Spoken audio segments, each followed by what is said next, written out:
What is the real average age of a first-time homebuyer? For those of you guys that don't know me, my name is John Cams, also known as Mortgage Unk on here.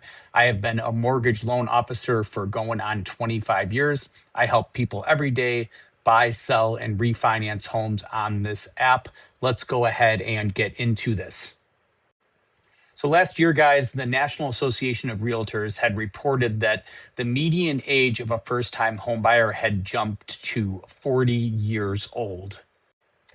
Now, this is the highest age on record and up from 33 median age just 5 short years ago. And of course, the media jumped all over this because, as we all know, the media likes bad news. They like clickbait. And it is alarming as it is the highest number on record. But is this correct, and why is it important? The New York Fed says that the age is 36, and Redfin says that the age is 35. And this is important because if you are in your 30s or you're 25 and you hear that 40 is the average median age to buy a home, you might not buy a home because you're thinking you're too young to buy a home. So we're going to go over the methodology and what we think the correct median age is.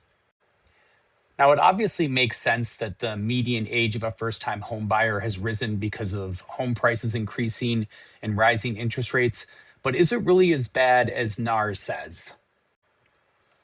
So let's go ahead and go over the National Association of Realtors methodology on how they determine the median first-time homebuyer age, which they reported was 40.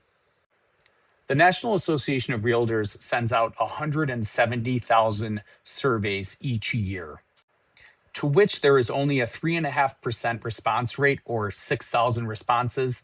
So it's a very small sample size, which can lead to errors. And guess what? This is a 120 question survey, which most young people are not going to want to fill out, which could skew these numbers to higher ages. Another noticeable hole in their methodology is that their data only goes through June of 2025, which misses the big drop in interest rates in the second half of 2025, which really spurred some buying activity amongst younger buyers.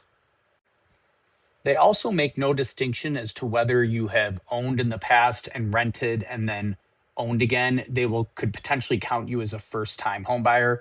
So if you are somebody who is in your 50s and sold your home and rented for 5 years and then bought another home in your 60s, well, guess what? Now you are a first-time home buyer, which obviously makes the numbers skewed towards higher median age buyers.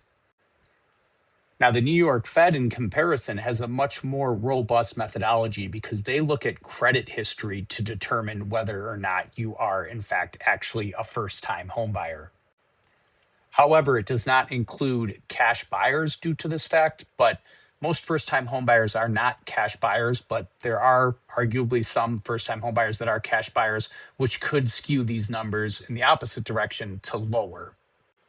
And Redfin gets their first-time homebuyer age from the U.S. Census Bureau's current population survey.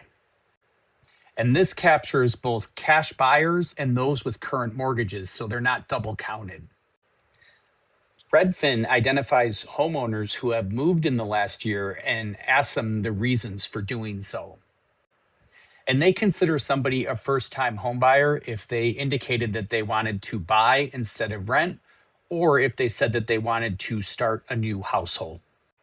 And this interpretation as well can mistakenly count people as first-time homebuyers when they actually aren't, such as somebody who inherited a home or somebody who sold their home, rented for a period of time, and now bought another one.